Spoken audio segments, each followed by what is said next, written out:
नमस्कार सभी को स्वागत है मेरे यूट्यूब चैनल पीयूष मिश्र 13 पर। और आज हम बात करने वाले हैं वेद व्यास के महाभारत का जो 40वां विषय है श्री कृष्ण का शपथ।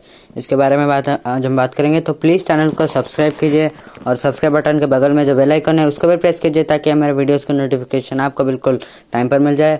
और वीडियो अच्छा लगे तो लाइक कीजिए और शेयर भी कीजिए आपके फ्रेंड्स और रिलेटिव्स के साथ ताकि हमारे चैनल ग्रो कर सके। तो चलिए शुरुआत करते हैं।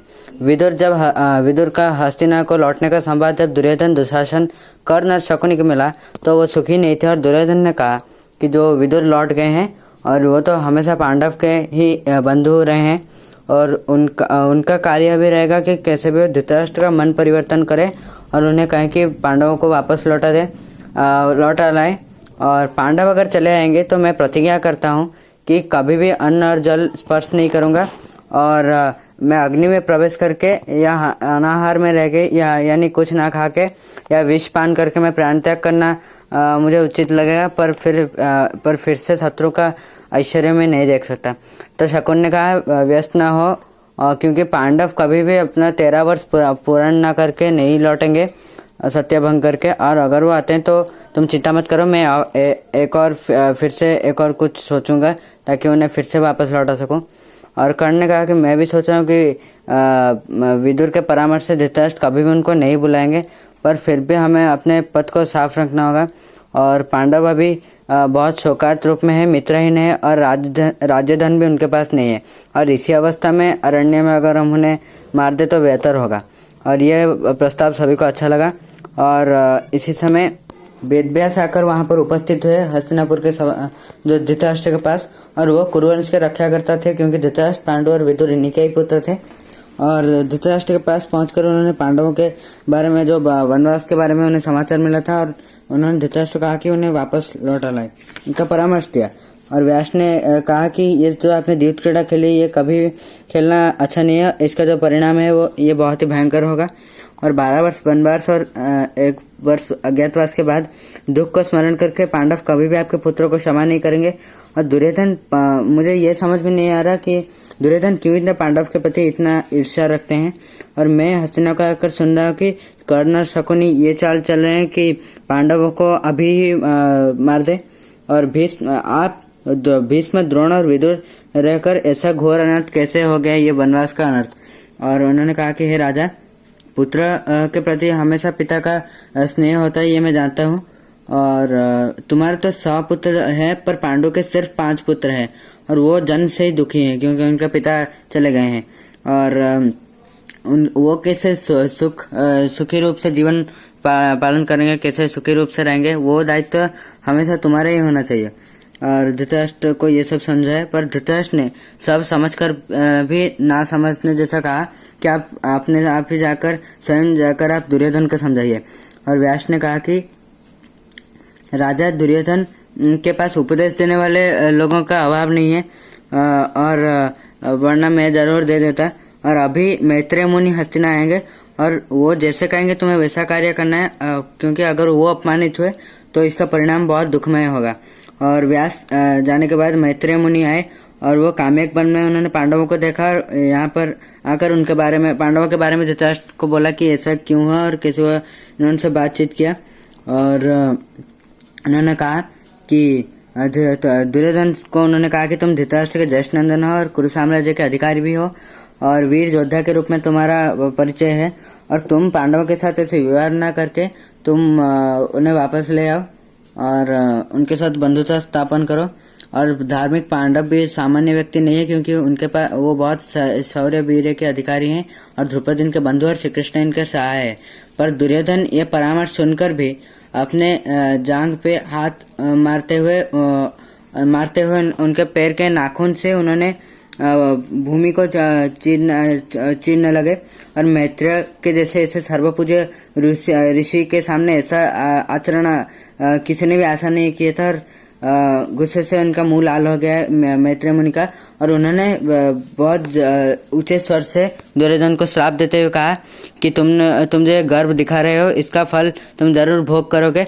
पांडव के साथ तुम्हारा जो विवाद हुआ है और इसमें जो महायुद्ध होने वाला है, इसमें यह सुनिश्चित है कि बलवान भीम गदा के द्वारा तुम्हारा वही जांघ ही तोड़ेंगे।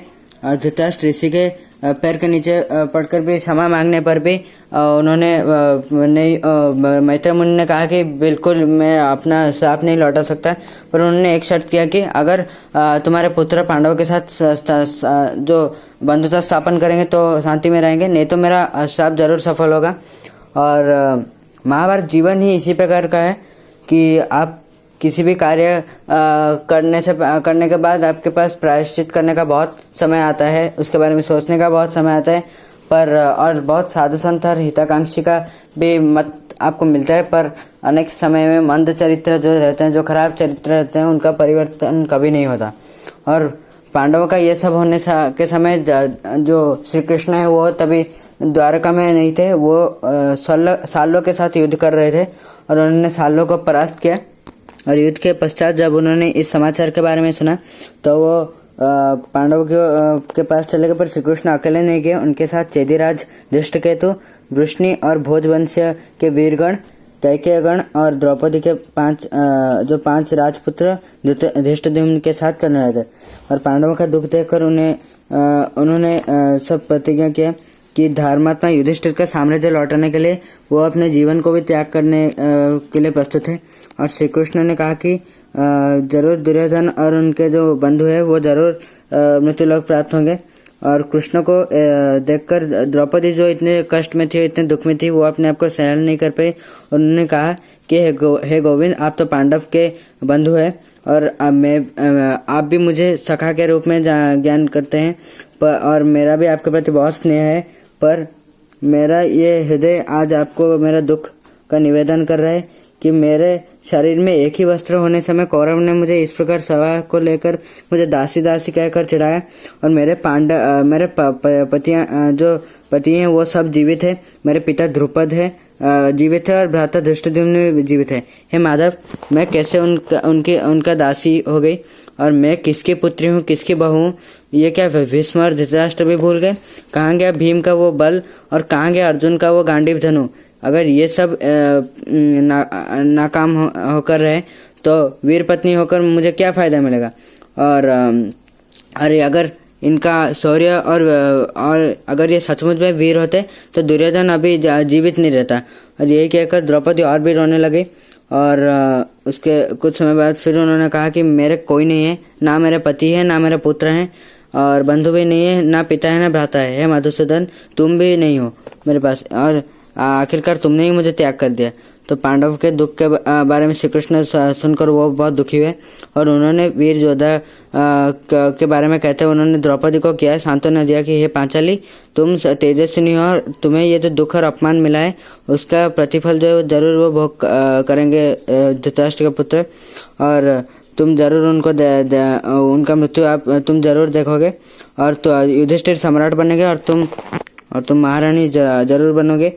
और हे कृष्णा, तुम थोड़ा धैर्य रखो, और आकाश चाहे वो नीचे आ सकता है, हिमालय भी हिल सकता है, और समुद्र भी सूख सकता है, पर मेरा ये वाक्य कभी असत्य नहीं होगा। और द्रौपदी को अभी सांत्वना मिला, और धृष्टद्युम्न और अर्जुन ने भी कहा कि गोविंद का वाणी जरूर सत्य होगा। और श्री कृष्ण ने भी कहा कि ये सब काम होते समय मैं द्वारका में नहीं था, अगर मैं होता तो मुझे निमंत्रण ना करने पर भी मैं वहाँ पर पहुँच जाता, और भीष्म और द्रोण को कहकर ये क्रीड़ा जरूर बंद कर रहा था।